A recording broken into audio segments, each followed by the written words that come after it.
Je louerai Dieu toujours. Je louerai Dieu de tout mon cœur. Je louerai Dieu de tout mon cœur toujours. Je louerai Dieu toujours. Je louerai Dieu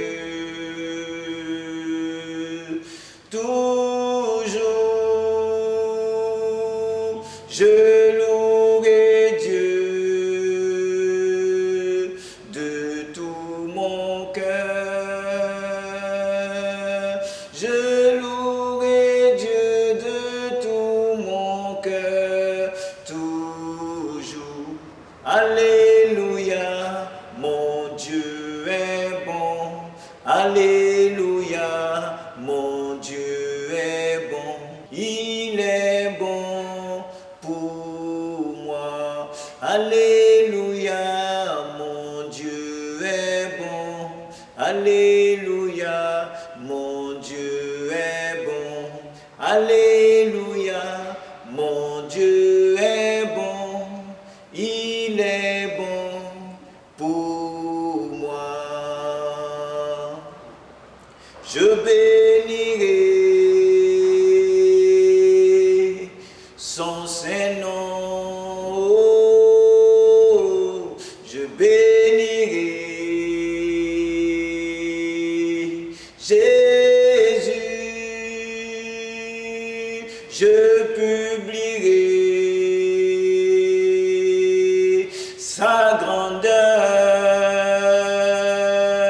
Je louerai Dieu de tout mon cœur toujours. Seigneur, dispose le cœur de chacun ce matin à écouter ta parole, à recevoir la vie qui vient de toi. Seigneur, que toute la gloire te revienne dans le nom de Jésus. Amen. Nous allons prendre nos Bibles dans le livre de 2 Corinthiens 3, le verset 17. Il a dit, « Or le Seigneur c'est l'Esprit, et là où est l'Esprit du Seigneur, là est la liberté. Or le Seigneur c'est l'Esprit, et là où est l'Esprit du Seigneur, là est la liberté. » Nous devons savoir que la liberté c'est le droit de pouvoir disposer de sa personne. Le droit que quelqu'un a de faire tout ce qu'il a envie de faire, le droit que quelqu'un a de disposer de son temps. Donc, le droit de faire tout ce qui n'est pas défendu par la loi, c'est ça. C'est-à-dire que quand quelqu'un est libre, il est libre de faire tout ce qu'il veut, tout ce qu'il a envie de faire, pourvu que ce ne soit pas défendu. Le Seigneur nous dit que, or l'Esprit, or le Seigneur c'est l'Esprit. Et là où est l'Esprit du Seigneur, là est la liberté. Donc la Bible nous dit dans Romains 3, 23, tous ont péché et sont privés de la gloire de Dieu. Donc le péché nous a privés de notre liberté. Et la Bible nous enseigne que nous sommes esclaves de ce qui a triomphé de nous. Donc dès que tu es sous la domination du péché, tu n'as plus ta liberté. Donc l'homme à cause du péché a perdu le droit de disposer de sa personne. Nous sommes devenus le temple de Satan. Donc les démons viennent, ils trafiquent dans notre vie. Nous sommes possédés par des esprits. Donc Christ a payé le prix à la croix pour nous donner le droit de disposer encore de notre temps. Donc par le sacrifice de Christ à la croix, nous devenons des gens libres. Libres. Et le Saint-Esprit nous donne de disposer de notre temps pour pouvoir rendre gloire à Dieu. Et donc, mais quand tu as été longtemps esclave, quand quelqu'un a été longtemps opprimé, même quand il est libre, ça agit sur son comportement. Soit il est complexé, il est stressé, ou alors il est peureux. Et c'est ce que le diable exploite pour détruire le peuple de Dieu que nous sommes. Donc de sorte que quand tu lui dis même que tu es libre, à des moments il a peur que quelqu'un vienne lui faire du mal. Ce que nous devons savoir, c'est que lorsque tu acceptes Jésus, quand nous lisons Jean chapitre 1, à partir du verset 1 jusqu'au verset 12, La Bible dit, à tous ceux qui ont reçu Christ, à ceux qui croient en son nom, Jésus-Christ, qui est la parole faite chair, leur a donné le pouvoir de devenir enfants de Dieu, lesquels sont nés non du sang, ni de la volonté de la chair, mais de Dieu. Donc le Seigneur nous donne la liberté. Christ a payé le prix pour que nous soyons libres. Donc celui qui nous donne la liberté, il nous donne aussi une nouvelle nature et il nous donne la capacité de vivre réellement une vie de liberté. Donc Jésus vient, il nous transforme, il transforme notre vie. Jésus nous donne la liberté, Jésus nous donne la paix et il nous a promis quelque chose de très important. Et ce qu'il nous a promis, c'est son esprit. Et la Bible dit, là où est l'esprit du Seigneur, là est la liberté. Pour être libre, il faut avoir en toi la présence de Dieu. Et donc, le Seigneur nous promet son esprit et il nous dit, dans les derniers jours, je répandrai mon esprit sur toute chair. Vos fils et vos filles prophétiseront. Vos jeunes gens auront des visions. Vos vieillards auront des songes. Le Seigneur nous promet son esprit qui va habiter continuellement en nous. C'est pourquoi il dit, ne savez-vous pas que vous êtes le temple de Dieu et que l'esprit de Dieu habite en vous? Dieu peut habiter pleinement en nous par son esprit. C'est pourquoi en expérimentant la Pentecôte, la semaine dernière, nous avons parlé de la Pentecôte.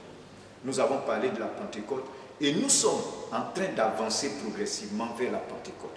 Donc en expérimentant la puissance de Dieu, la présence de Dieu, qui va venir habiter en toi, tu entres dans un temps nouveau qui est un temps de liberté.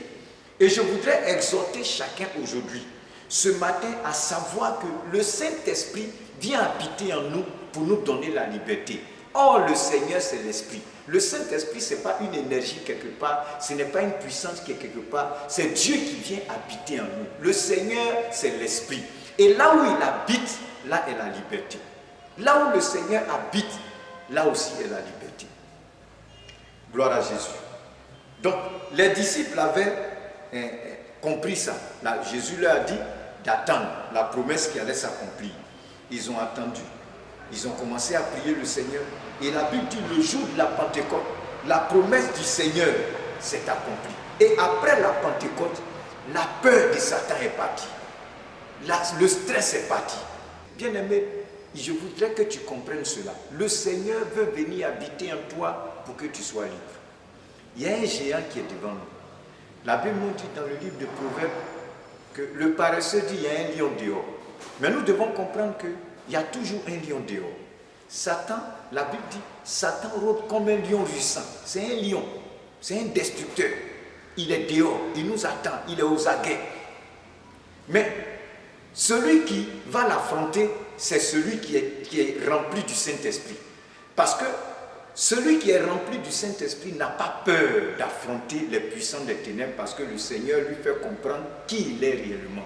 Le Seigneur te positionne là où tu es réellement, là où tu dois vivre réellement. Nous sommes positionnés dans les lieux célestes. Nous avons une position qui n'a rien à voir avec le terrestre, mais nous sommes assis dans les lieux célestes avec le Seigneur. Je voudrais nous exhorter à expérimenter chacun la présence de Dieu, chacun la puissance de Dieu. Chacun doit vivre ces temps nouveaux. Lorsque le jour de la Pentecôte va arriver, tu seras réellement prêt pour prendre la bénédiction qui est réservée pour toi. Prie le Seigneur. Aujourd'hui, premier jour de la semaine, dis Seigneur, que la puissance de la résurrection de notre Seigneur Jésus-Christ vienne transformer ma vie et que ma vie soit ressuscitée. Que tout ce qui est mort revienne dans la vie. Que ma vie qui était enterrée, que tout ce qui m'avait été pris me soit restitué. Que ma vie ressuscite. Que la gloire du Seigneur repose sur chacun. Shalom.